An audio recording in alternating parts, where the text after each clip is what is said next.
Vamos lá então, concluindo esse nosso capítulo 10, Lei de Liberdade do Livro dos Espíritos, nós vamos para o último item, algumas reflexões importantes que Kardec apresenta para nós, aqui com o tema resumo teórico do móvel das ações humanas. Nós estudamos então nesse capítulo, fazendo uma recapitulação, o primeiro item, dentro da lei de liberdade, né?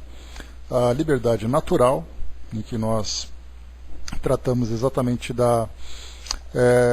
dos elementos que fazem parte das leis naturais, ou seja, todo o espírito, todo o indivíduo nasce com esses direitos oferecidos por Deus desde o seu nascimento. Então nós tratamos da justiça e do direito natural, da liberdade natural, da igualdade natural, o estado natural do indivíduo. Falamos aqui também, né, de todas essas leis naturais que vão aqui se dividindo, né, nesses diversos comportamentos que nós vamos tendo aqui durante a nossa trajetória. Dentro da lei de liberdade nós falamos também do item número 2 sobre a escravidão, né? Tratamos aqui sobre os vários tipos de escravidão que existem no nosso mundo, na história da humanidade. Vimos ali as consequências, vimos as causas, as consequências, dentro da perspectiva espiritual.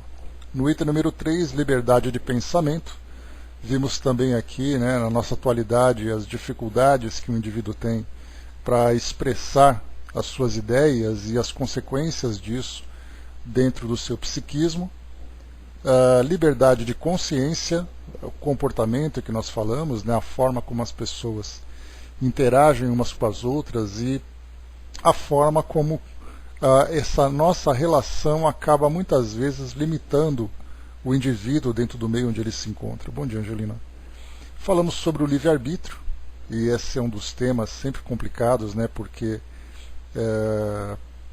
falar sobre as escolhas que nós fazemos e depois analisar as consequências daquilo que nós fazemos, começa a despertar em nós um peso muito grande das responsabilidades que nós temos, e não simplesmente atribuir ao acaso as situações que nós vivemos, mas perceber que nós temos responsabilidade na construção das situações em que nós vivemos. Falamos sobre fatalidade, também um tema sempre bastante interessante, acreditando que as coisas acontecem simplesmente porque devem acontecer. E aí então nós começamos a entender todo o processo, assim como no livre-arbítrio, da construção de cada uma das circunstâncias que nós vivemos e as naturais consequências. E tratando para nós que a única fatalidade que de fato nós vivemos é aqui a nossa desencarnação, né? Mas nesse caso a fatalidade, como nós estudamos, falando, por exemplo, que o indivíduo fatalmente vai ter que viver aquela situação sem que ele tivesse qualquer responsabilidade. E nós, então, analisando o livre-arbítrio naqueles dois níveis de escolhas, em que nós fazemos a primeira escolha durante a nossa programação reencarnatória, torna-se uma fatalidade para o indivíduo viver as escolhas que ele, então, elaborou no plano espiritual. E aí, dentro dessa fatalidade que é determinada para ele, ele vai então exercer o seu segundo livre-arbítrio, que é a forma como ele vai se comportar diante daquela experiência.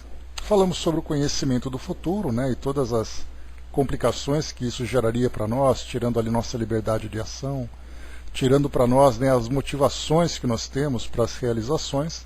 E agora então nós concluímos fazendo esse resumo teórico do móvel das ações humanas. Kardec, então, procura fazer uma análise de tudo o que diz respeito a essa lei de liberdade. Então, a questão 872 é a única, bom dia, Chaconete, é a única que nós temos aqui. E Kardec traz aqui alguns parágrafos, né? Vamos tentar aqui analisar um por um com calma, para que a gente possa tirar o melhor proveito, e depois, no final, a gente encerra com a análise de Miramês, o espírito instrutor aqui, que vai nos ajudar na conclusão desse assunto. 872, então. A questão do livre-arbítrio pode resumir-se assim: o homem não é fatalmente conduzido ao mal. Os atos que pratica não estavam escritos. Os crimes que comete não são o resultado de um decreto do destino. Ele pode, como crime, seja pelo meio em que estiver, ele pode, como prova e expiação, escolher uma existência em que se sentirá arrastado para o crime, seja pelo meio em que estiver situado, seja pelas circunstâncias supervenientes, né? Mas será sempre livre de agir como quiser. Assim, o livre-arbítrio existe no estado de espírito, com a escolha da existência e das provas, e no estado corpóreo, com a faculdade de ceder ou resistir aos arrastamentos a que voluntariamente estamos submetidos. Cabe à educação combater as más tendências, e ela o fará de maneira eficiente quando se basear no estudo aprofundado da natureza moral do homem. Pelo conhecimento das leis que regem essa natureza moral, chegar-se-á a modificá-la, como se modificam a inteligência pela instrução e as condições físicas pela higiene. Então, nesse primeiro item, resumiu exatamente aquilo que eu apresentei para vocês, né, como uma análise rápida, tanto do livre-arbítrio como da fatalidade, dizendo, então, aqui no início, o homem não é fatalmente conduzido ao mal. Então, a ideia de fatalidade é aquilo que é determinado e ele não tem como fugir. Porque, como nós colocamos aqui, as circunstâncias que nós vivemos, não apenas com relação ao crime, mas também as dificuldades que ele vai vivendo na sua vida social, as situações que ele vai vivendo na sua saúde, na sua relação familiar, tudo aquilo que nós vivemos não é simplesmente, como se pensa, uma obra do acaso. Geralmente, né, nós ouvimos uma expressão no nosso meio social dizendo que a tal pessoa teve a sorte de viver aquela experiência. Tic-tac, bom dia. Então ele teve a sorte de ter aquela família, ele teve a sorte de ter aquele emprego, ele teve sorte de viver naquele lugar, ele teve sorte de viver aquele estilo de vida. E aí então nós entendemos que a sorte não é simplesmente o acaso que determina o caminho, a trajetória de um espírito. Mas nós lembramos que encarnação após encarnação, a partir das escolhas que nós fazemos, das realizações que nós empreendemos, trazem então consequências futuras. Essas consequências futuras vão sendo então, de acordo com as escolhas que o indivíduo fez, o caminho que ele vai percorrer. No plano espiritual, como foi colocado para nós, ele pode escolher determinada experiência em determinado local, ele pode escolher como prova e expiação, lembrando que o espírito, nós hoje, vivendo aqui nesse nosso planeta de provas e expiações, nós somos espíritos ainda que apresentam muitas imperfeições. Essas imperfeições morais vão fazendo com que nós, infelizmente, façamos escolhas equivocadas que, por consequência, trazem para nós resultados também dolorosos.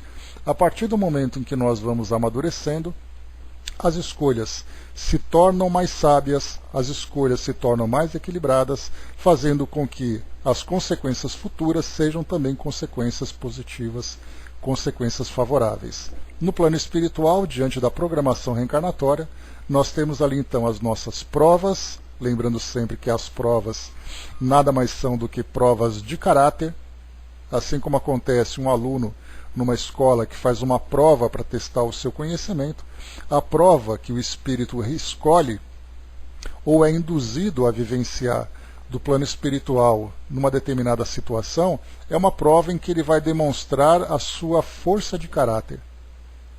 E aí então, se ele cede a essa prova, ele sofrerá as consequências. Se ele resiste, ele terá ali as consequências favoráveis. E a expiação, como nós vimos, são as consequências do passado que ele vai ter que se reequilibrar. Então nós escolhemos as circunstâncias em que nós vamos viver. O Seneca colocou, né, sobre a encarnação para amadurecermos, né? Então são etapas que o aluno vive numa escola, assim como o espírito vive as suas etapas existenciais aqui no nosso mundo. Em cada etapa ele aprende algo mais. Alguns espíritos aprendem com mais efetividade, pela sua determinação, pelo seu conhecimento, e outros espíritos trazendo ainda uma rebeldia ou uma resistência a essas transformações, ele então vai padecendo, né, cada vez mais das dificuldades que ele mesmo cria. Diante então da sua programação reencarnatória, então Kardec já apresentou para nós, através das entrevistas que ele fez com vários espíritos, assim como também nós tivemos oportunidade de estudar em várias obras, mostrando para nós que muitas vezes um espírito, pelo fato de ter vivido, por exemplo, como foi colocado para nós aqui, na criminalidade, uma atitude criminosa, uma vivência com consequências negativas que ele mesmo escolheu no seu passado, isso mostra que é uma tendência que ele tem. Assim como o indivíduo tem uma tendência ao alcoolismo, assim como o indivíduo tem uma tendência à sexualidade desregrada, assim como ele tem uma tendência à violência. Então, no seu estágio evolutivo, ele vai então escolher provas para mostrar realmente que ele adquiriu essa resistência. As provas que nós escolhemos, elas sempre dizem respeito às necessidades morais que nós temos que desenvolver.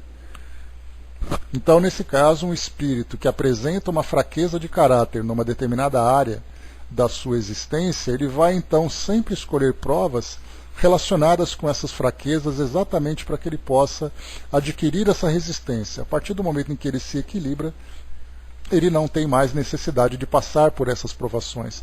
O conhecimento já foi adquirido, os valores já foram desenvolvidos. É como se nós pensássemos,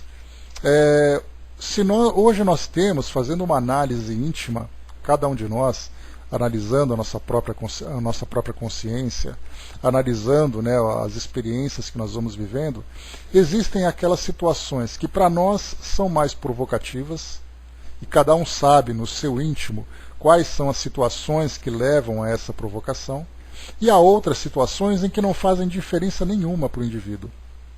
Ele pode ser exposto àquela situação que não vai fazer nenhuma diferença para ele. Ele não vai se sentir atraído, ele não vai se sentir provocado, ele não vai ter ali uma dificuldade para lidar com aquela experiência. Então significa que para ele isso já foi conquistado. É o caso, por exemplo, de alguém que diz assim, olha, durante muito tempo eu tive vício em jogo. Nesses jogos. Com esses jogos que ele vivenciava, ele acabou provocando para ele próprio desequilíbrio para a família, acabou provocando grande sofrimento. Mas, em compensação, ele não tem nenhuma tendência à agressividade, à violência. Então, no momento em que ele se encontra diante de uma situação turbulenta, em que a violência começa a se manifestar, ele naturalmente se afasta porque, vamos dizer assim, ele é uma pessoa da paz. Mas no momento em que ele passa diante de um cassino, aí então ele começa a transpirar, o seu coração começa a acelerar. Então nós vemos que esse espírito, a sua grande dificuldade não é reencarnar num ambiente violento. Porque aquilo para ele vai ser indiferente, ele pode até sofrer as consequências, mas ele não vai ceder a essa tendência de agredir um semelhante, de provocar uma destruição. Mas ele vai reencarnar exatamente num ambiente onde pessoas apresentam a mesma tendência para aquele vício que ele tem. Então ele vai ter amigos, ele vai estar perto de um local, como nós vimos num depoimento que chegou de um espírito, que no passado, por causa do alcoolismo, ele acabou destruindo a sua família e, consequentemente, né, principalmente destruindo a si próprio. Numa nova encarnação, depois de estar no plano espiritual, naquela condição de erraticidade, onde ele começou a fazer ali uma análise de tudo aquilo que ele vivenciou no passado, as suas consequências, ele se programava para uma nova reencarnação. E o detalhe que ele revelou nessa programação, ele encontraria no ambiente de trabalho os companheiros de bebedeira do passado. Então ele teria que resistir às happy hours que os amigos iam convidar, porque era uma tendência natural. Então ele falou que seria estimulado constantemente a esse ambiente onde o álcool estaria ali imperando. E ele reencarnaria com a família para que pudesse se reajustar com a família e perante as leis divinas. Então nós vemos que as provas são escolhidas exatamente nessas circunstâncias. Eu não tenho necessidade de escolher uma prova para algo que não me interessa. Eu vou escolher algo que realmente para mim me interessa, mas me interessa de um modo negativo, porque é exatamente essa resistência que eu preciso oferecer. E as expiações são as consequências naturais. Então por isso é colocado para nós. Ele pode escolher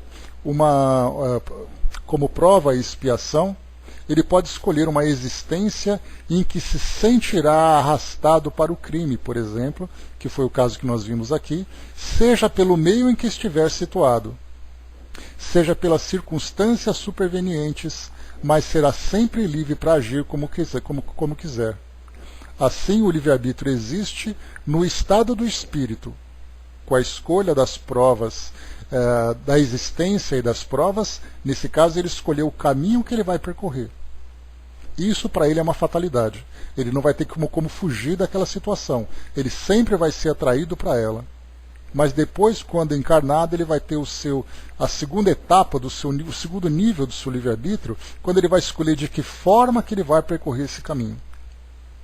Se ele conseguir, escolheu aquele caminho perigoso, mas ele conseguiu atravessar com segurança, significa então que o espírito foi bem sucedido na sua experiência pessoal. Então esse é o primeiro ponto que Kardec apresenta a respeito do livre-arbítrio dentro desse resumo teórico do móvel das ações humanas. Seneca colocou, aos 9 anos, 3 anos, frequentei a escola de Kardec, em Veloso de Monte Carmelo, apesar de que nasci na Umbanda. O importante, Seneca, independente da filosofia que nós abracemos, muitas vezes os ambientes que nós frequentamos, que tratam de temas religiosos, geralmente as pessoas valorizam muito mais as diferenças do que as semelhanças. Eu acho que para um bom estudante da sua filosofia, ele sempre vai procurar as semelhanças que ele tem com aqueles que pensam diferente. Então, se nós temos uma proposta, independente da religião, de uma transformação positiva, de uma construção favorável, do imperativo da fraternidade entre todos, não importa qual é a prática religiosa que você tenha. O que importa é o objetivo comum que todos nós temos, cada um seguindo o seu próprio caminho. Agora, infelizmente, quando nós chegamos num ambiente, as pessoas pensam, você pensa diferente de mim, não me interessa. E não pergunta assim, mas espera aí, vamos ver o que você tem de diferente comigo, o que você tem de semelhante comigo, Infelizmente é assim que as pessoas acabam vendo. Então o que importa para nós o nosso objetivo é sempre chegarmos nesse mesmo ponto. Então todos vamos caminhar juntos, cada um aprendendo um pouco com o outro. O Tiquita colocou, a questão é que entre as duas, não há diferença filosófica, a filosofia em si, em termos de transformação, Tico-Teco, são semelhantes, assim como todas elas. Qualquer filosofia que tenha o cristianismo, o budismo, o hinduísmo, o islamismo, o judaísmo, não importa qual seja, todos nós temos um ponto comum. Como eu falo para vocês, Deus se encontra no topo de uma montanha. Cada um escolhe a forma como quer escalar essa montanha. O importante é que lá em cima todos nós nos encontremos. Agora, infelizmente, no nosso mundo, a gente sempre pensa assim, todo mundo caminha por um caminho diferente nessa montanha, e se eu puder, eu vou empurrar o outro para baixo porque eu não concordo com o caminho que ele está fazendo. Exato. Quer dizer, a gente fica pensando, pensa em formas diferentes, mas a gente busca a essência disso tudo, que é o mais importante, Então, enquanto as pessoas estão brigando umas com as outras, a gente segue em frente. Não tem nenhum problema com isso. Chegando por aqui, deixa eu pensar, deixa eu ver o que o André colocou. André, você disse que eu já respondi. Agora eu quero saber o que eu tinha respondido. Espera aí. Vamos ver aqui. André perguntou que a estrutura familiar, a educação social e a orientação religiosa, seja ela qual for, não seriam fundamentais nos casos das provas difíceis? A gente tem uma tendência natural, André. Essa pergunta que você fez, embora você tenha dito que eu já respondi, ela tem muito mais profundidade do que isso, Quando nós colocamos assim, a estrutura familiar, a família, como lembra Joana de Ângeles, ela é o núcleo onde espíritos comprometidos com o passado acabam se encontrando. E lembrando que isso não significa necessariamente que sejam espíritos amigos ou espíritos inimigos. O importante é que todos se juntem naquele mesmo objetivo. Então, se juntando, revendo o passado, trabalhando na transformação, vendo novas atitudes, esse grupo acaba se juntando com esse objetivo. Infelizmente hoje também, como eu coloquei, as famílias hoje não têm compreensão da importância desse núcleo estar formado. Todo mundo acha que é o acaso. Eu tive aquele filho, que sorte que eu tive um bom filho. Infelizmente meu filho não é tão bom. E ele não pensa assim, olha, no passado esse filho que não é tão bom é um espírito com quem eu estive comprometido negativamente, ou que eu prejudiquei, ou que eu preciso ajudar na sua educação. Se é aquele espírito bom, é um espírito fraterno, um espírito amigo a quem eu me juntei. São raras as famílias que apresentam espíritos que se encontram pela primeira vez. Pelo fato de nós termos no passado um passado bastante problemático, nessa condição de provas e expiações, as famílias são voltadas, são construídas dessa forma. A estrutura familiar, como eu já falei para vocês, cada família apresenta uma configuração. Essa configuração significa, numa família ele tem o pai, a mãe e 2 filhos, naquela família é avô, avó, filha e depois neto. O outro é uma mãe sem o marido, mas tem os 2 filhos. E aí então cada família vai se formando numa configuração. Nessa configuração são as necessidades que cada espírito tem. Como nós vemos hoje, por exemplo, muitas vezes nós temos ali um indivíduo que é o pai de família ou é a mãe de família, e ela tem que sustentar sozinha seus filhos naquela luta terrível. Essa luta terrível com aqueles espíritos é uma necessidade que eles têm, que muitas vezes não deveria ser assim. Aquele indivíduo que foge da família, por exemplo, que reencarnou exatamente para poder ajudar na reconstrução, ele acaba fugindo novamente e ele acaba adquirindo para si próprio um débito negativo, um débito que ele vai ter que depois se ajustar. Você colocou também aqui, a educação social que ele recebe. Também isso, muitas vezes o indivíduo tem oportunidades, outras vezes ele não tem. Porque a grande ideia que nós temos de uma boa vida aqui no nosso mundo, ela é muito ligada à matéria. Então você reencarna numa família que tem dinheiro, num lugar que é bom, mas muitas vezes você reencarna num lugar com poucos recursos, porque o seu trabalho ele é muito mais moral.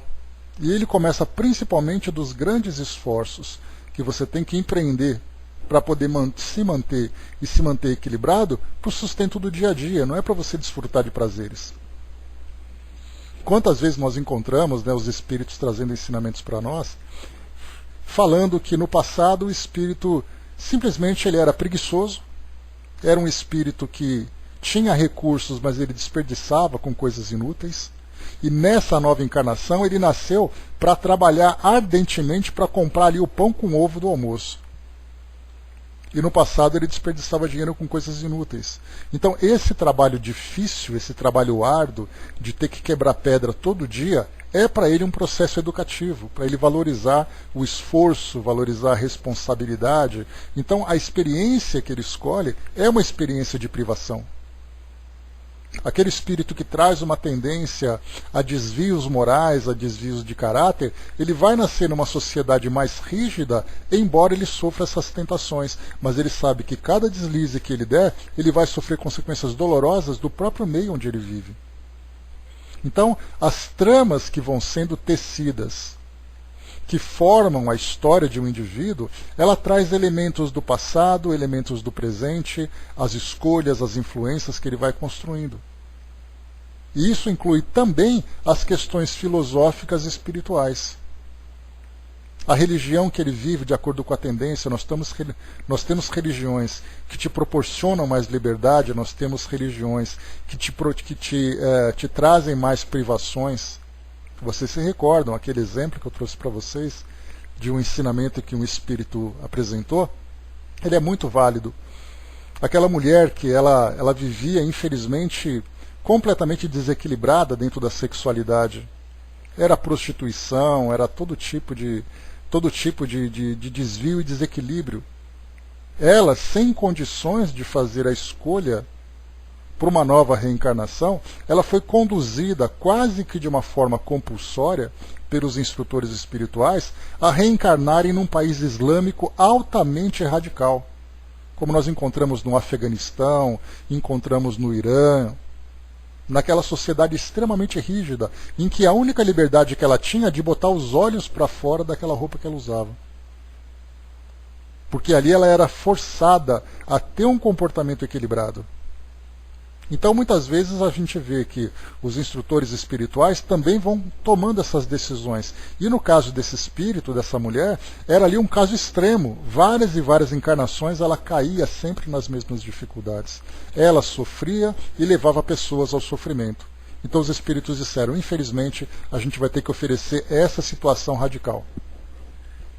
E aí então a colocou naquela condição. Então tudo vai sendo construído, tudo vai sendo tecido, organizado, sempre visando o sucesso do espírito.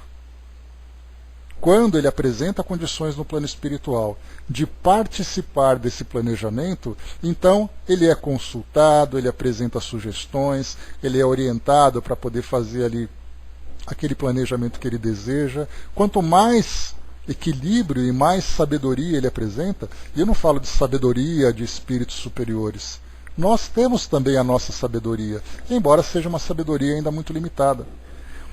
Então, quando nós olhamos para uma situação, a gente pensa assim, olha, se eu reencarnar com aquela facilidade, eu vou cair. Aí eu olho para o espírito instrutor e falo, é melhor eu não pegar isso, né? Ele vai balançar a cabeça e falar assim, sabe a escolha. Então é assim que nós vamos construindo a nossa história, construindo as experiências que nós vamos vivendo. É através desse conhecimento, é através desse amadurecimento que chega para nós gradualmente, né? Mas é aquela história.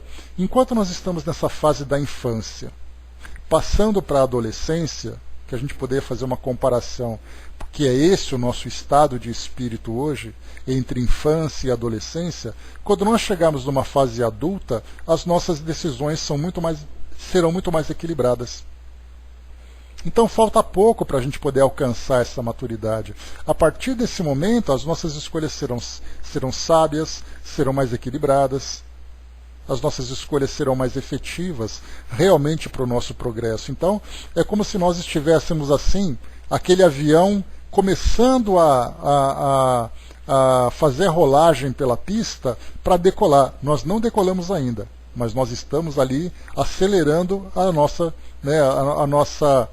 o nosso curso. No momento em que nós decolarmos, aí então é daí para cima. Então falta muito pouco para a gente poder evoluir. André, não, já passou do táxi, a gente está na rolagem, já está na pista. Quem está taxiando ali são aqueles espíritos ainda inferiores, que ficam rodando ali, esperando ali um momento de... Nós já estamos já na pista. É só o momento da gente atingir a velocidade certa e decolar.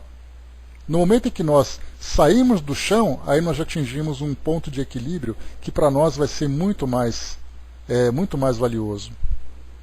André colocou lá em cima, né, com as situações que acompanho, tenho muita dificuldade de assimilar isso. Só com muita reflexão, estudo e leitura estou conseguindo. Né? Olha, exatamente, chegando no avião. Andréia, como eu falei para vocês, né, não adianta a gente querer fazer especulações para entender as situações que nós vemos na nossa sociedade. Infelizmente ou felizmente, né, nós não temos acesso ao passado de cada espírito, nós não conhecemos quais são as suas capacidades, quais são as suas necessidades. Então, como eu falei para vocês, o importante é que nós confiemos na justiça divina que proporciona para cada espírito a situação de que ele necessita. Se nós analisarmos apenas da nossa perspectiva aquilo que está sendo mostrado, sem entender tudo aquilo que se encontra por trás desse processo, porque muitas vezes aquilo que nós vemos hoje acontecendo na nossa sociedade, algo que nos choca, algo que nos traz tanta incompreensão e até mesmo uma revolta, é um processo muitas vezes milenar. É um espírito que vem reencarnação após reencarnação, passando um espírito ou espíritos, né, passando por diversas experiências que estão culminando agora. Então não adianta a gente querer ter uma ideia imaginando que as coisas acontecem com tanta simplicidade. É como se nós olhássemos para um avião, como eu falei para vocês aqui, bom dia, dona Miriam. Se nós olhássemos para um avião, acreditando que ele nasceu, que ele surgiu pronto. Esquecendo, por exemplo, de todos aqueles pioneiros do passado que fizeram todas aquelas experiências, todas aquelas pesquisas, que sofreram, que morreram, outros que construíram, que foram bem-sucedidos, para a gente chegar no avião que nós temos hoje.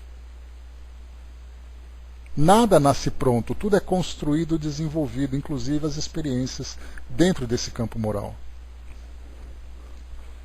Vamos lá então, deixa eu ver aqui. Muito bem, vamos seguindo aqui em frente, pessoal. Próximo parágrafo. O espírito, desligado da matéria, no estado errante, faz a escolha de suas futuras existências corpóreas segundo o grau de perfeição que tenha atingido. Então, de novo, no estado errante, o espírito então faz as escolhas futuras. Faz as escolhas de suas futuras existências corpóreas. E nisso, como já dissemos, que consiste sobretudo o seu livre-arbítrio. Essa liberdade não é anulada pela encarnação. Se ele cede à influência da matéria, é então que sucumbe nas provas por ele mesmo escolhidas, e é para ajudar a superá-las que pode invocar a existência de Deus e dos bons espíritos. Aqui a questão 337 que é sugerida para nós. Então, o espírito tem essa liberdade de escolhas, mas aqui na nossa existência terrena, existe aquela ideia de que nós nos esquecemos quais foram as escolhas que nós fizemos. Nós podemos até esquecer quais foram os fatos, os elementos que nós escolhemos, mas a partir do momento em que nós analisamos as nossas tendências, as nossas virtudes, as nossas dificuldades, nós já começamos então a perceber, seguindo aquele roteiro evolutivo que todos nós buscamos, né? E que nós já encontramos, por exemplo, nos evangelhos, quando Jesus traz para nós ali todas as boas condutas, todas as boas ações. Se esse é o nosso manual de conduta, independente da circunstância que nós estamos vivendo, cujas causas, né, nós não lembramos, e não lembramos também de termos feito essas escolhas, esse manual sempre será aquele guia, aquela referência que deve ser seguida. Para uns é mais fácil porque as escolhas que ele fez acabaram proporcionando para ele uma vida mais tranquila, uma vida material, uma vida moral mais tranquila. Para outros, o trabalho é mais exigente, é um trabalho mais difícil. Mas o manual é o mesmo para todos. E cada filosofia, nós estudamos isso no livro Depois da Morte, de Leon Denis. Então, quando nós falamos lá naquele primeiro capítulo de Leon Denis, quando ele falava sobre o princípio das filosofias, né, o princípio das religiões, ele falava das religiões do passado, ele falava das religiões que desapareceram, ele falava das religiões novas que surgiam. A gente lembra, por exemplo, né, que religiões, por exemplo, dos celtas, elas desapareceram. Nós tínhamos religiões muito antigas que elas foram se transformando e tudo mais. Então, na verdade, quando nós estudamos aquele capítulo, eu trouxe para vocês pensamentos que são difundidos em várias religiões que dizem a mesma coisa. Então eu trouxe para vocês uma passagem do Evangelho, referindo ali as palavras de Jesus num determinado ponto. Eu trouxe para vocês do Bhagavad Gita algumas palavras lá, né, dos antigos e dos hindus e tudo mais, que falavam a mesma coisa. Eu trouxe para vocês do budismo uma expressão que falava a mesma coisa. Então, na verdade, essas verdades, conforme nós estudamos aqui no Livro dos Espíritos, essas verdades são espalhadas pelo mundo todo através de muitos missionários. Nós, aqui do mundo ocidental, temos contato com os ensinamentos cristãos.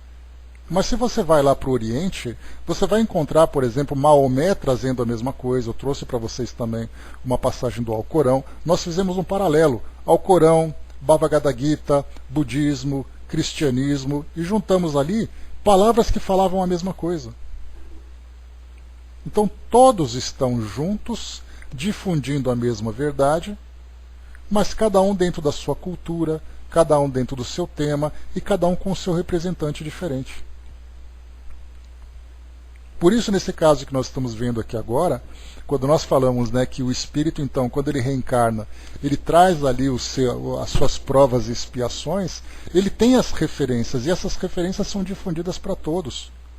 Não existe aquele privilegiado, aquele que sabia que poderia fazer e o outro que não sabia.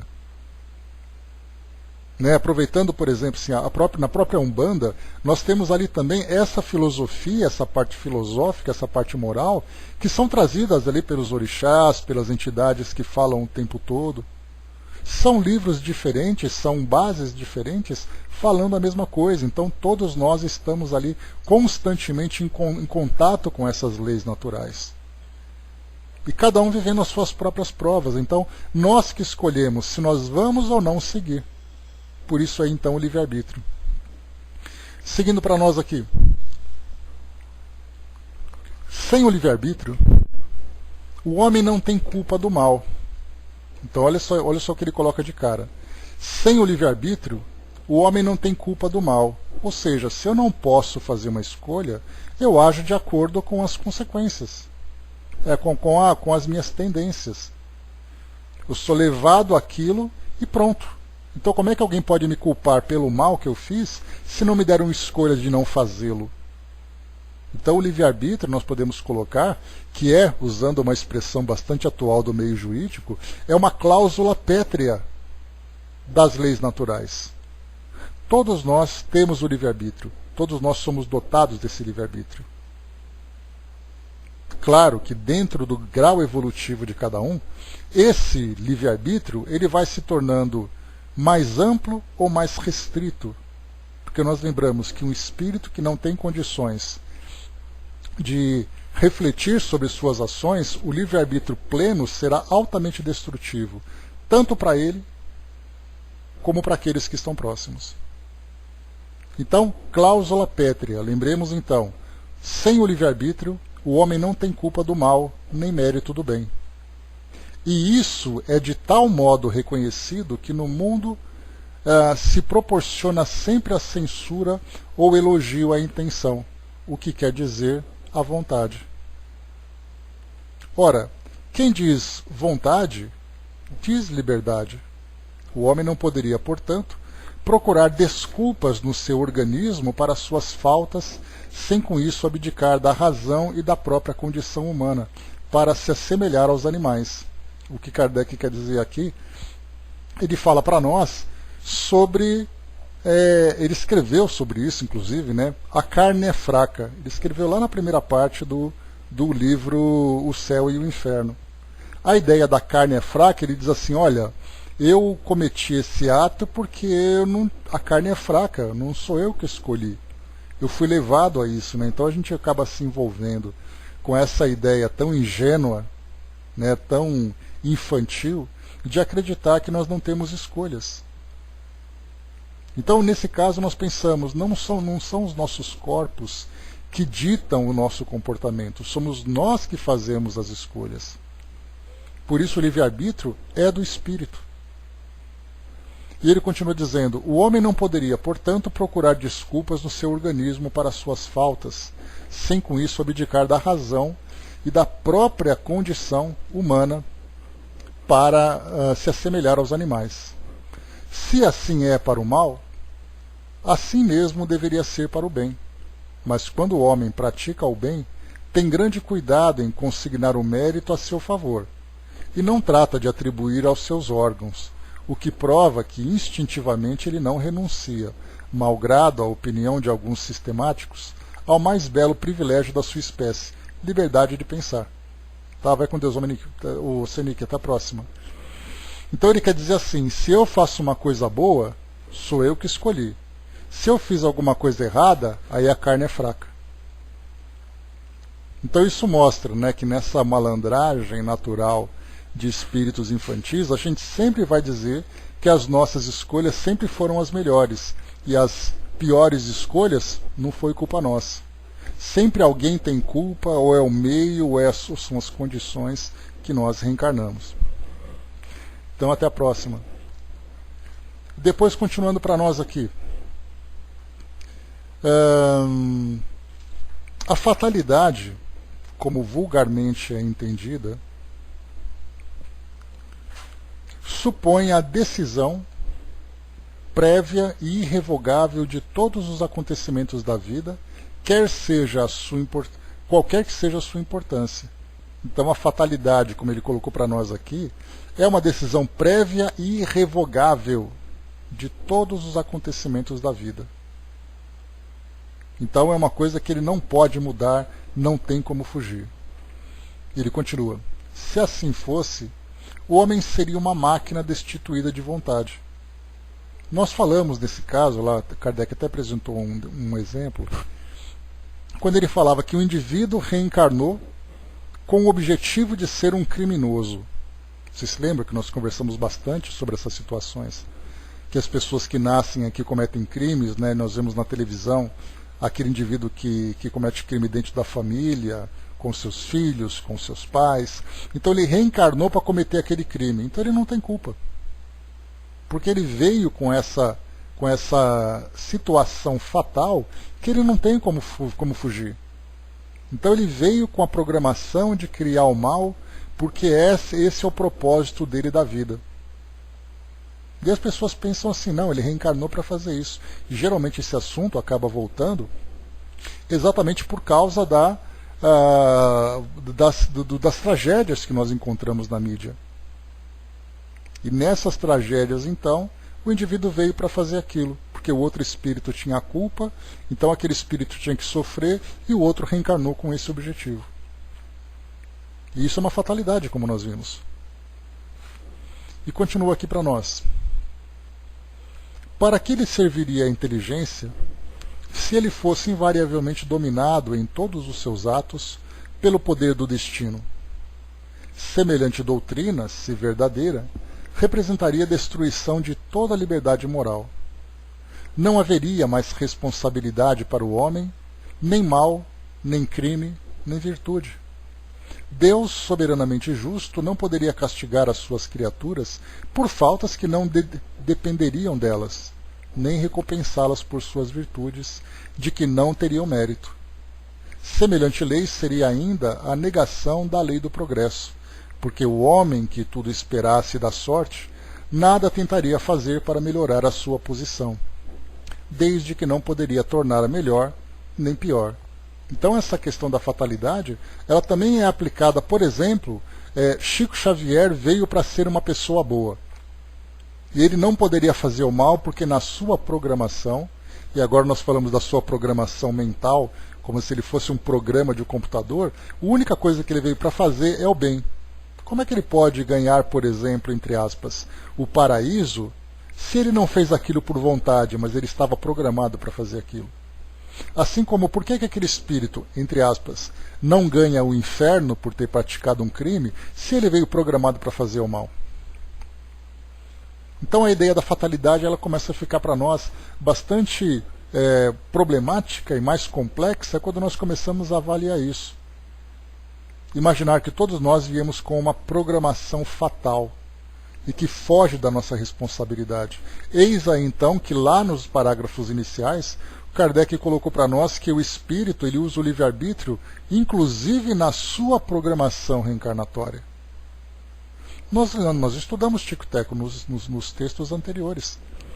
Quando Kardec coloca aqui, e Kardec acabou de falar sobre isso também, eu só estou repetindo o que ele falou. Quando ele disse, eu vou ler para vocês de novo. Semelhante doutrina, se verdadeira, representa a destruição de toda a liberdade moral. Não haveria mais responsabilidade para o homem, nem mal, nem crime, nem virtude. Deus, soberanamente justo, não poderia castigar as suas criaturas por faltas que não dependeriam dela, nem recompensá-la por virtudes de que não teriam mérito. É exatamente aqui o parágrafo que eu li para vocês. Então, por isso, quando nós falamos assim sobre o livre-arbítrio, desde a sua programação reencarnatória, quando o espírito escolhe as circunstâncias que ele vai viver, Depois ele chega aqui, sim, é uma fatalidade porque ele não tem como fugir das escolhas que ele mesmo fez. Mas depois ele tem o segundo grau de livre-arbítrio, quando então vai escolher, como eu disse para vocês, a forma como ele vai percorrer esse caminho. O Flávio colocou, né, pensando dessa forma, na verdade a carne é forte, muito forte. Ainda estamos muito materializados, né? Pois é. Quando se fala sobre essa questão da carne fraca, né? Quando ele fala sobre a carne fraca, nós temos, claro, né, por exemplo, a questão do alcoolismo, né? Vamos aqui especificar um pouco mais para analisar algumas situações. Então, o indivíduo ali tem a questão do álcool, a questão das drogas. Existe uma dependência química. O organismo realmente acaba sofrendo os efeitos com determinadas substâncias.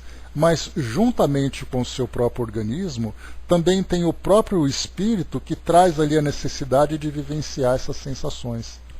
Então, há substâncias que provocam esse efeito no organismo, mas essas substâncias provocam muito mais um efeito psíquico sobre o espírito. Por isso, então, nós temos, né, que o indivíduo, por exemplo, que tem dependência ao álcool, ele tem a necessidade de viver aquilo lá. E uma das respostas claras que nós temos dessa dependência psíquica, dessa dependência moral, vamos dizer assim, é quando o espírito desencarna. Mesmo sem o seu corpo físico, ele continua tendo a necessidade dessas sensações. E isso mostra, então, que o corpo por si só, ele tem ali, né, as suas reações, mas na verdade tudo isso é passado para o espírito através das sensações que são impressas no seu sistema nervoso, que depois passam para o seu perispírito e atingem depois o seu psiquismo. E continua para nós.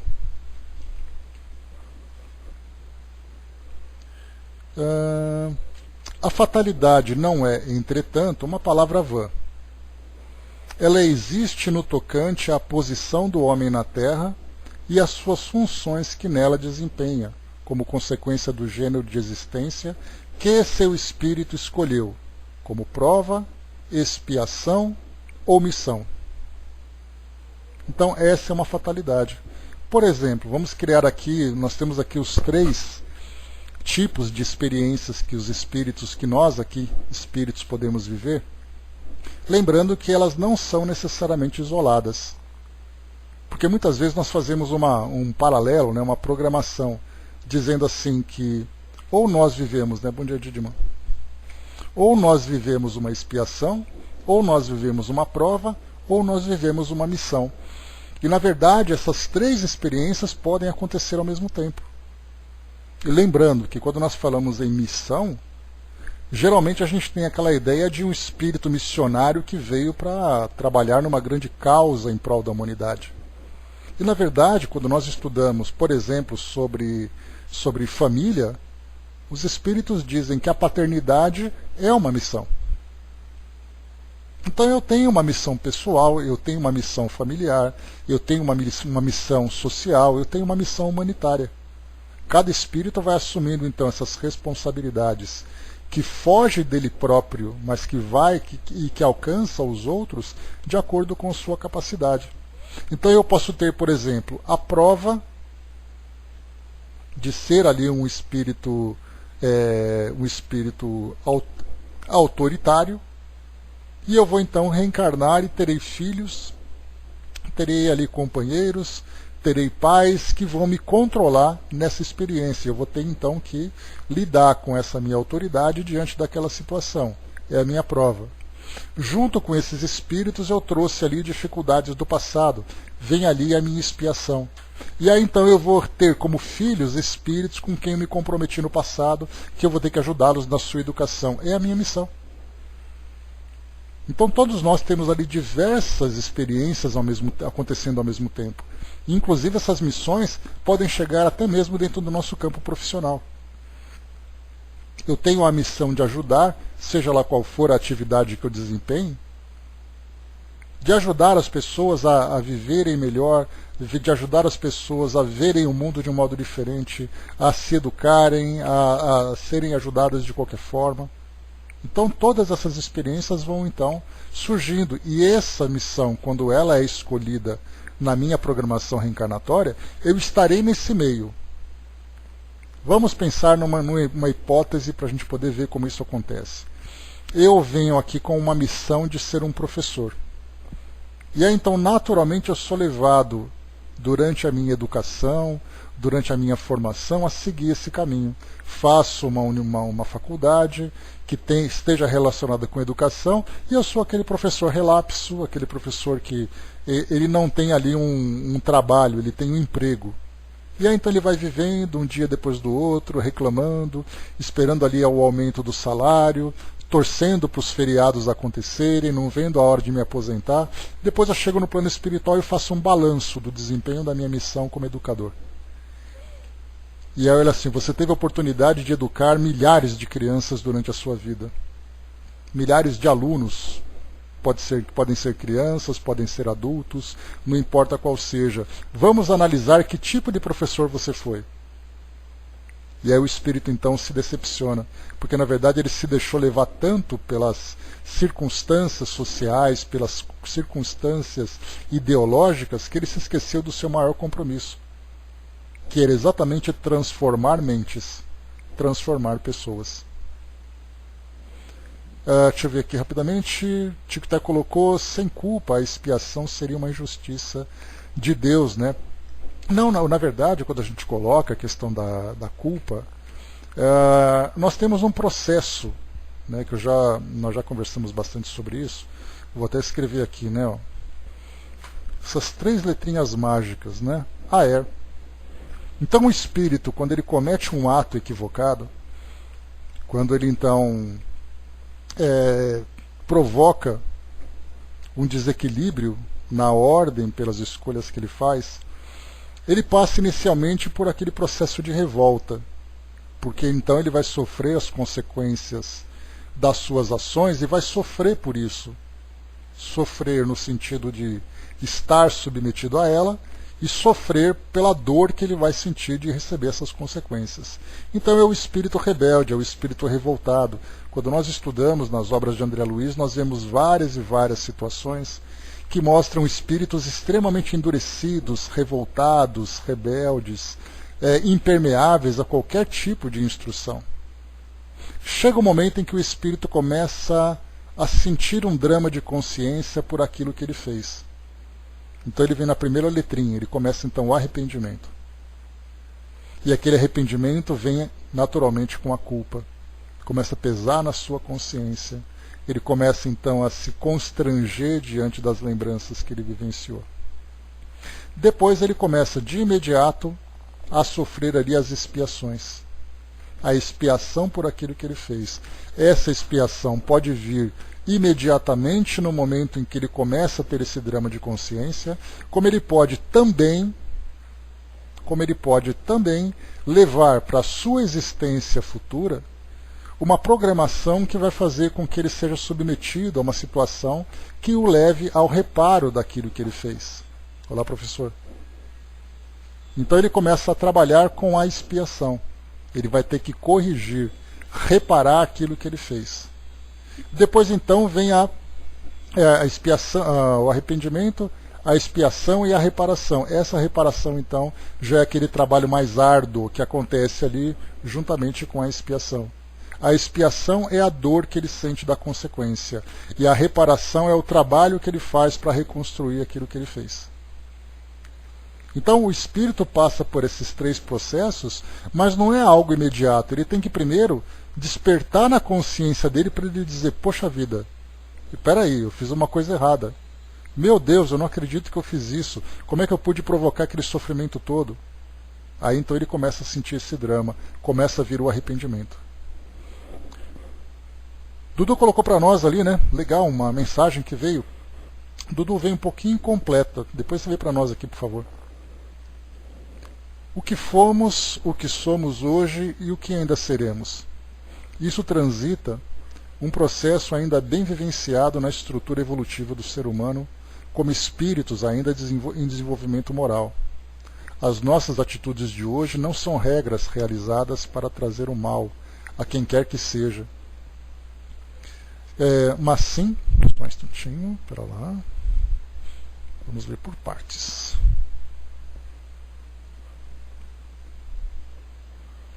Está aqui, né? Vamos de novo, né? O que fomos, o que somos hoje e ainda seremos, e ainda o que seremos. Isso transita um processo ainda bem vivenciado na estrutura evolutiva do ser humano, como espíritos ainda em desenvolvimento moral. Né? Então aqui, para a gente perceber essas questões, aquilo que nós fomos, aquilo que nós somos e aquilo que nós ainda seremos. Então isso é um processo que nós estamos vivendo para trabalhar nessa estrutura evolutiva de todos nós. As nossas atitudes de hoje não são regras realizadas para trazer o mal a quem quer que seja, mas sim um momento de transição do estado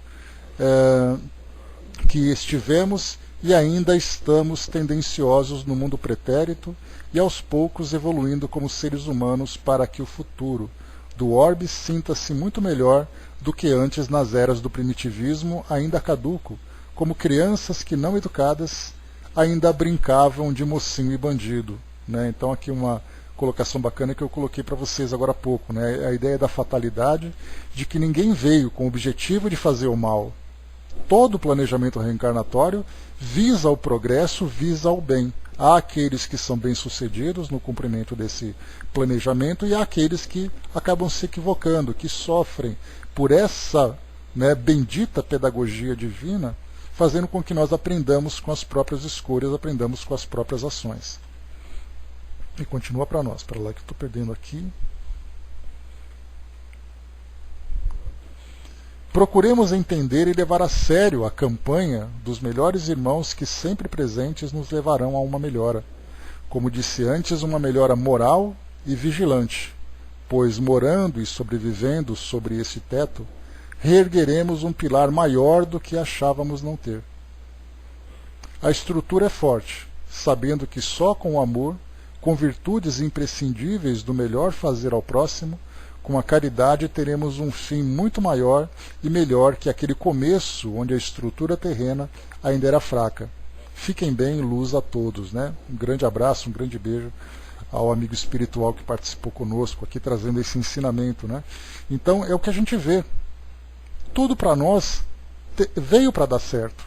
Então aquela dúvida que a Andrea tinha colocado anteriormente, que tem situações, circunstâncias que a gente não entende, não nos apeguemos ao detalhe, vamos nos apegar ao objetivo, que é esse objetivo de crescimento, é esse objetivo de transformação. Tudo foi feito para dar certo, mesmo que antes nós tenhamos que viver ali tropeços e dificuldades como parte desse aprendizado. Então confiemos sempre que as leis divinas são perfeitas. Mesmo que para nós essa perfeição seja vista como uma dificuldade que nós tenhamos que passar inicialmente antes de alcançar esse estado de equilíbrio. E essa dificuldade também é um processo educativo. Só que cada espírito é educado dentro daquele formato que ele possa compreender. Não adianta a gente imaginar, por exemplo, uma sociedade que pregue a liberdade para todos os indivíduos se nós ainda, muitas vezes, passamos por situações que têm a necessidade de uma privação, que tenham essa necessidade de privação. Pô, irmão, mas, Tico Teco, pensemos, como eu sempre falo para vocês, quando nós vivemos o momento, nós não fazemos uma análise muito clara. Se hoje nós achamos que existe barbárie na nossa sociedade, voltemos 500 anos no tempo, em que a morte em qualquer sociedade era a lei que resolvia todos os problemas. Onde um invadia o outro sem qualquer tipo de lei, sem qualquer tipo de proteção, onde a lei do mais fraco imperava. Graças a Deus que a gente não se lembra disso tudo. Essa barbárie que acontece hoje é uma barbárie pequena que choca uma grande sociedade. No passado, era toda a sociedade que vivia essa barbárie. Então, conforme a gente vai se chocando com aquilo que vai acontecendo, a gente vai procurando meios para poder minimizar isso tudo, para resolver esses problemas. Só que essas decisões para nós são decisões ainda muito lentas. Então, hoje, por exemplo, na nossa sociedade, olha só que vamos pegar uma situação muito prática. Independente de questões políticas, ideológicas, não é esse o assunto. Nós estamos debatendo, pois é, mas imaginemos o que era a Síria há 200 anos, em que aquele povo se matava por nada. Hoje são questões muito pontuais, felizmente, né? Vamos pegar uma situação prática. Nós estamos debatendo hoje na nossa sociedade a questão da prisão em segunda instância. Aí a pergunta é, mas o que isso tem a ver com o Espiritismo? Lembra quando nós estudamos sobre a lei do progresso?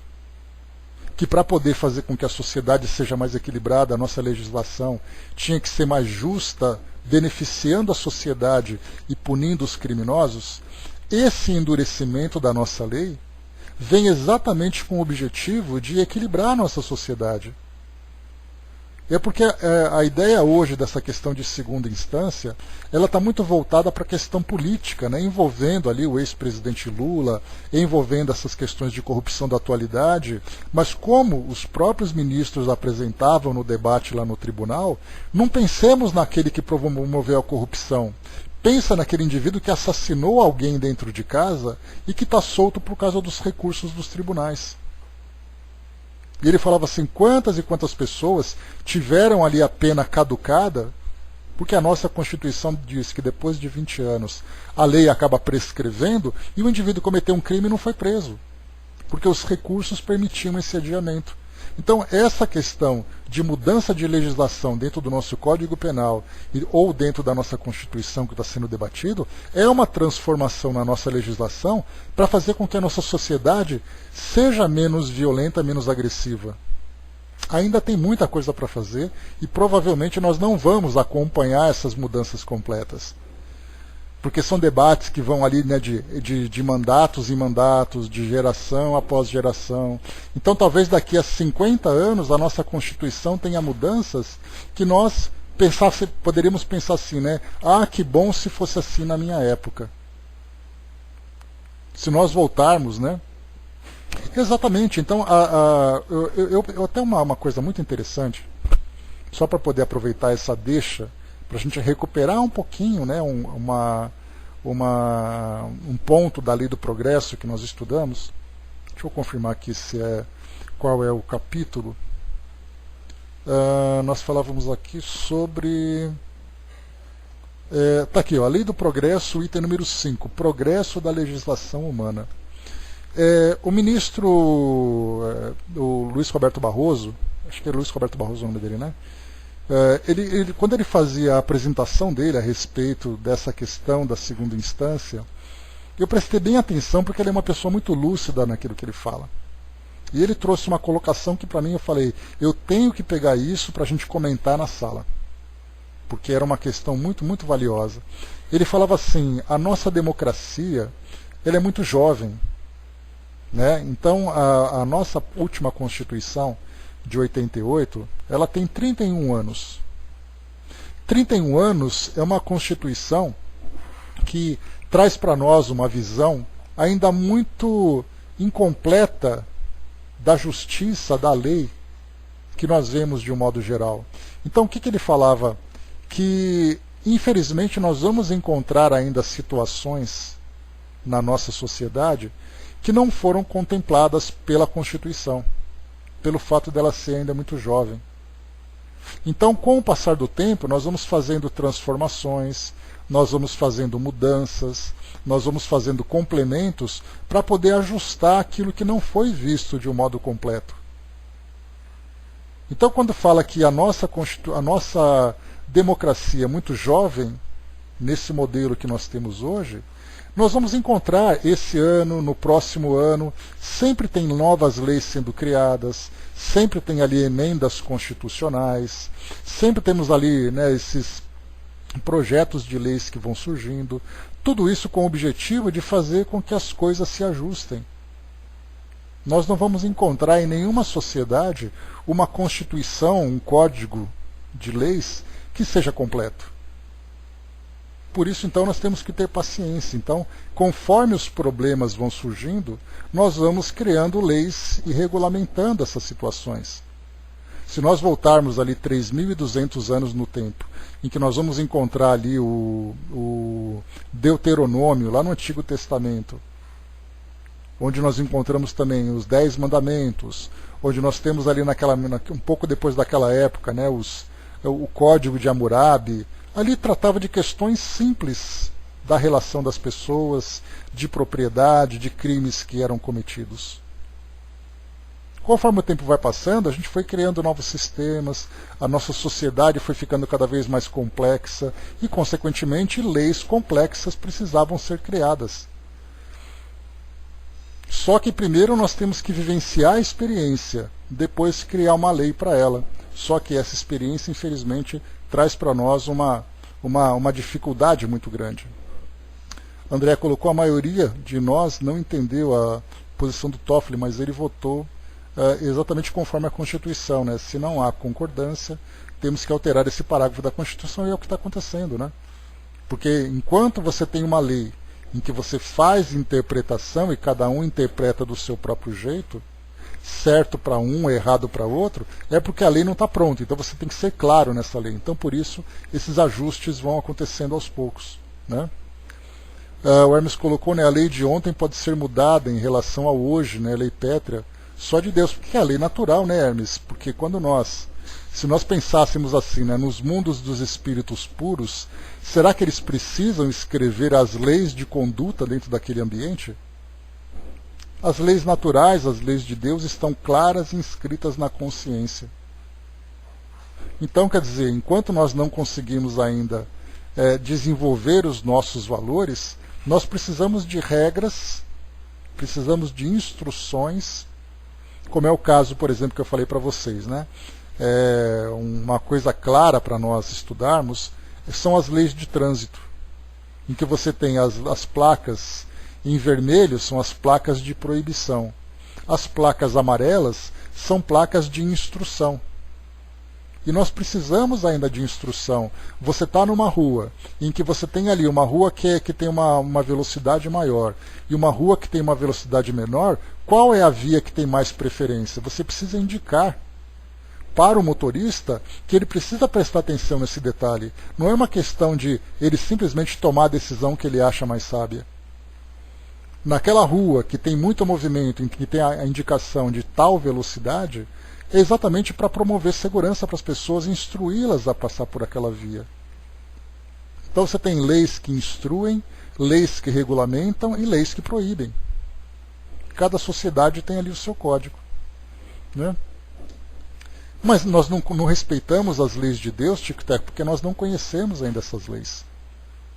Nós estamos aprendendo, nós que somos espíritas temos o privilégio de estudarmos desse modo mais detalhado, desse modo mais amplo, essas leis naturais.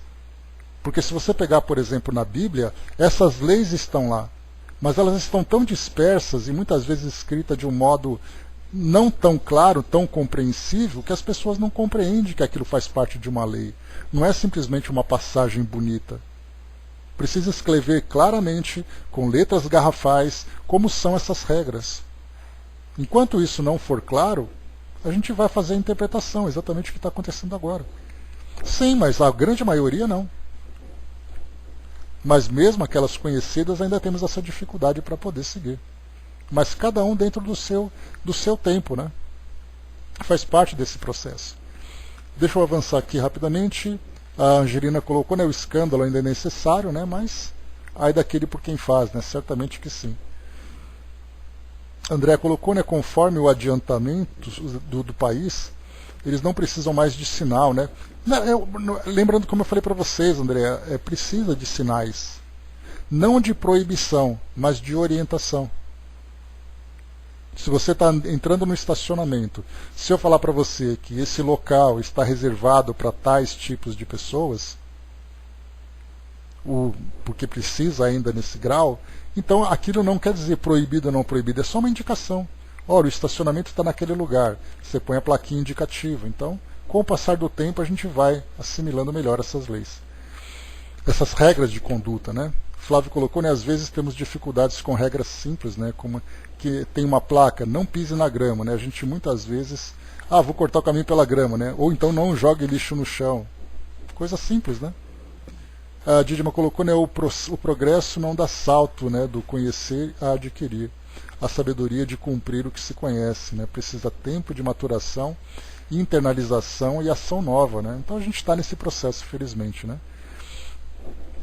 A gente vai ser levado para o caminho certo. A gente precisa ver quanto tempo vai demorar para a gente chegar lá, né? Deixa eu só terminar aqui então, pessoal, só para a gente poder concluir. Diz aqui para nós. Então a gente falava aqui sobre as missões, né? Deixa eu ver aqui quanto falta. Ih, ainda falta muita coisa. Deixa eu só ler aqui mais um trechinho. Na próxima semana a gente termina. Só para acabar esse parágrafo aqui. Tá aqui. Então muito bem, eu só vou retomando aqui para a gente finalizar esse parágrafo. A fatalidade não é, entretanto, uma palavra vã.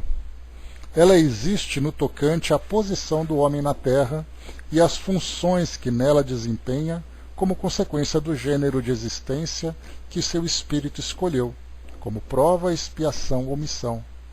Sofre ele de maneira fatal todas as vicissitudes dessa existência e todas as tendências boas ou más que lhe são inerentes.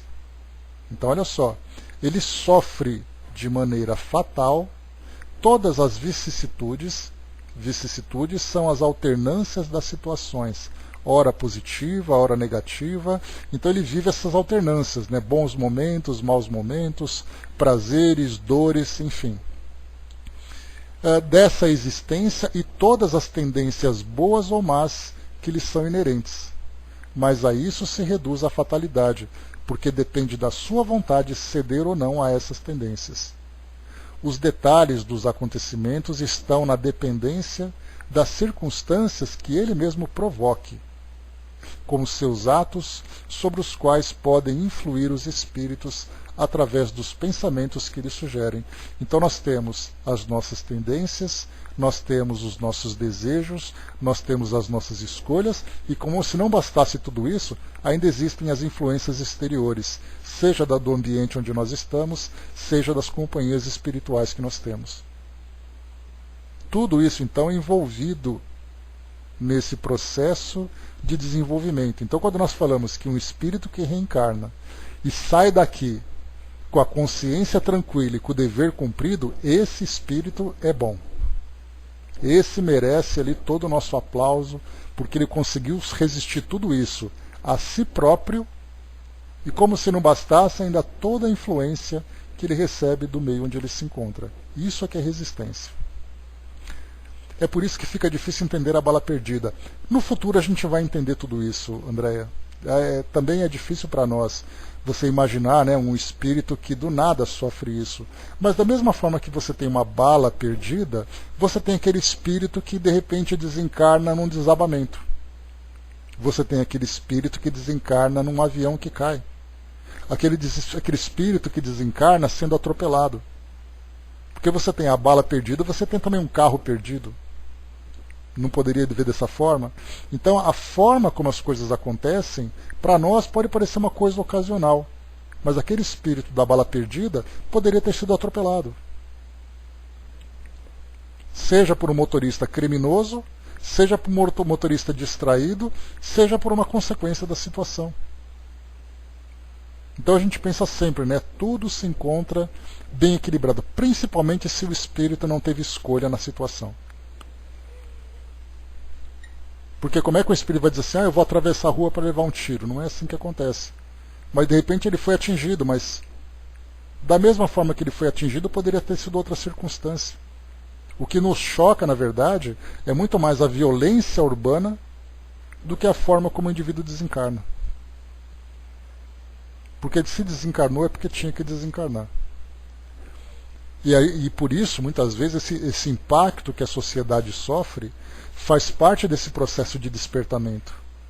Enquanto nós, por exemplo, como a gente falava agora há pouco, não mudarmos as nossas leis, para equilibrar essas atitudes tão destrutivas que nós temos na sociedade, situações assim, tão impactantes, tão chocantes da sociedade, para a sociedade, ou sobre a sociedade, vão continuar acontecendo. Até que a gente diz, gente, eu não aguento mais. Eu não aguento ver mais criança passando por isso, eu não aguento mais vendo mulheres passando por isso, não aguento mais a sociedade passando por isso. Quando eu disser eu não aguento mais, nós chegamos no fundo do poço. Já que você ver ali uma pessoa que desencarna num assalto na rua não é o suficiente, a gente vê uma criança passando por isso. Quer impacto mais doloroso do que esse? Pois é, talvez o fundo do poço não tenha chegado ainda. Mas a gente pode, antes de esperar chegar nesse fundo do poço, começar a subir a partir de agora.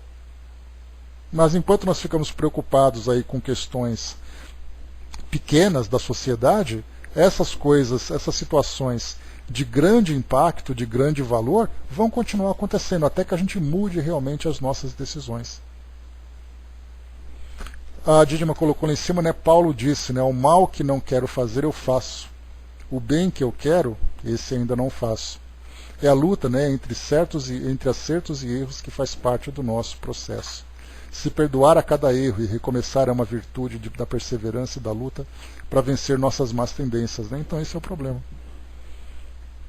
Então eis aí, né, o processo que nós estamos vivendo. Então tudo aquilo que nós vemos hoje, nós podemos ver, por exemplo, né, que nós tivemos regulamentação da engenharia.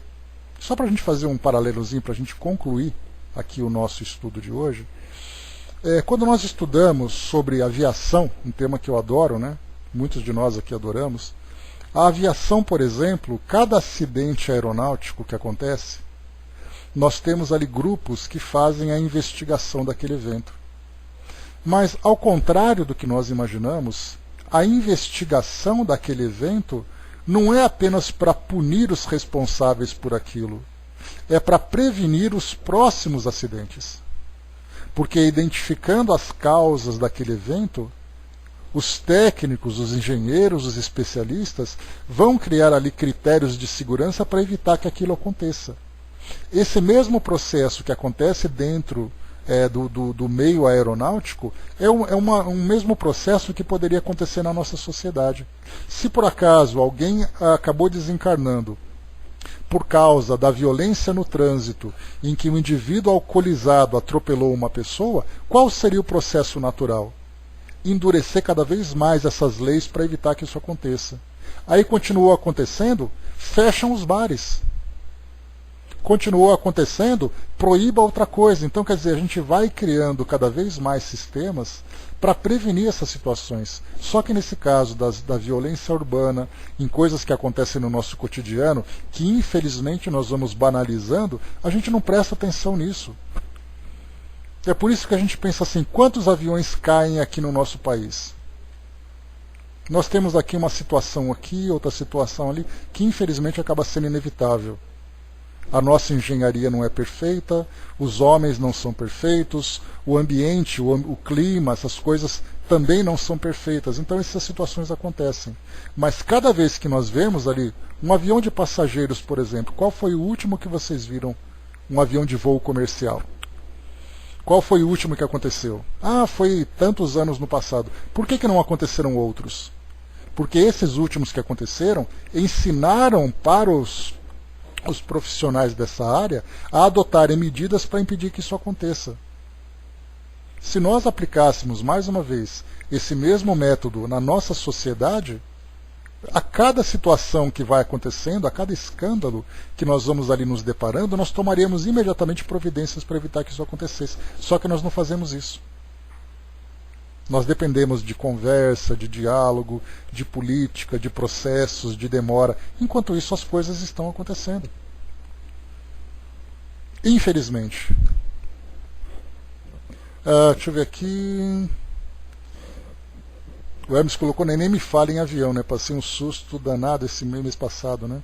Um stall tão grande, né? Que pensei ter chegado a minha hora. Pois é, né? Então vamos aprender com isso também, né? André lembrou, né? Tem um 737 de última geração que vai sair de linha porque caíram 3, né? Ou seja, você viu como é que é, Andréa? 3 aviões desses caíram. O que eles fizeram? Tiraram todos os aviões de linha. Já pensou se fosse assim com a nossa sociedade? Tal coisa aconteceu, vamos mudar tudo para evitar que isso aconteça. Enquanto a gente não tomar medidas mais duras, mais rápidas e mais eficazes, as coisas vão continuar acontecendo, até que nós nos choquemos, nos sensibilizamos com isso.